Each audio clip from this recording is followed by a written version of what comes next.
inasema imekosa kinywa. Fedha ina tabia ingawa haionekani tabia yake. Fedha ina mashinikizo ya matendo. Ndio maana Baba anasema kuitoa fedha yako inahitaji Mungu na neema vishuke kwako.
waongoze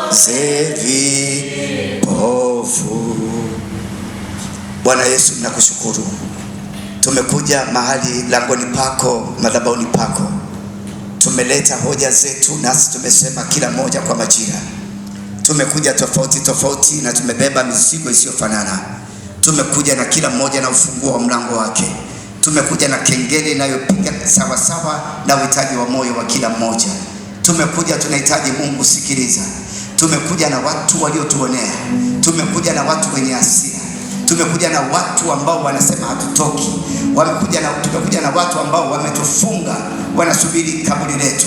Tumekuja na watu ambao mioyo yao haijatarajia mema kwetu. Lakini Mungu, anahitaji siku ya leo, kutana na kila moyo, kutana na kila mtu. Kutana na mama huyo, kutana na mama yule. Kutana na baba huyo, kutana na baba yule. Kutana na kijana huyo, kutana na kijana yule. Kutana na mtoto huyo, kutana na mtoto huyo. Katika jina la Yesu, kutana na watumishi hawa, Bwana, katikati ya siku ya leo. Tunahitaji vifungo tulivyofungwa, tunapotoka vifunguliwe kabisa. Kila kamba za kitani zilizokuwa zimetufunga, moto wako watosha Baba, uwezo wako watosha, mamlaka yako ya jua. Leo ni siku ya kufunguliwa kwetu. Bwana, usituache. Yesu, usituache. Roho Mtakatifu, usituache, katika jina la Yesu. Asante kwa ajili ya Warriors, vijana watoto wako ambao wamesimama kwa ajili ya kutumikia. Endelea kuwatumia Bwana, endelea kuwatumikia Yesu Kristo. Endelea Baba kuwawezesha katika kila walilotamani. Mungu, likapate kibali machoni pao. Siku ya mwezi wa 7 tunaikabili mkononi mwako. Siku ya uwezo wa wimbo ni upendao tunaikabili mkononi mwako, katika jina la Yesu Kristo. Siku ya leo na masomo yaliyo mbele yetu na kila vita vya adui vilivyosimama mbele ya madhabahu, maana tunajua Roho Mtakatifu amesema na sisi ya kwamba simameni, angalieni, nyuma yenu wako maadui, mbele yenu wako maadui. Msiache kuomba, msiache kupiga kelele, maana msinyamaze wala msitulie. Vita bado vingaliko. Shetani hajawahi kukosa. Palipo na kusanyiko la Bwana, shetani hunihudhurisha, nasi tunasimama kwa ajili yake katika jina la Yesu. Mwenye kukamata mtu asifunguliwe, mwenye kukamata mtu asiachiliwe, mwenye kukamata milango yake isifunguliwe, mwenye kukamata uchumi wake usiongezeke, katika jina la Yesu. Kwa damu ya Yesu tunakuamuru kwa mamlaka hii ya kwamba huna faida, huna sehemu, huna uwepo mahali hapa. Tunakung'oa kwa jina la Yesu. Toka, achia na toka, ondoka, toka, tunakuseta kwa jina la Yesu. Madhabahu ni ya Bwana, watu hawa ni wa Bwana na ni asili ya mbegu za Bwana. Wako shambani pa Bwana, wameitwa na Bwana. Acha wapate neema yao kwa jina la Yesu na kwa damu ya Yesu. Amen. Amen. Makofi kwa Bwana, wapendwa.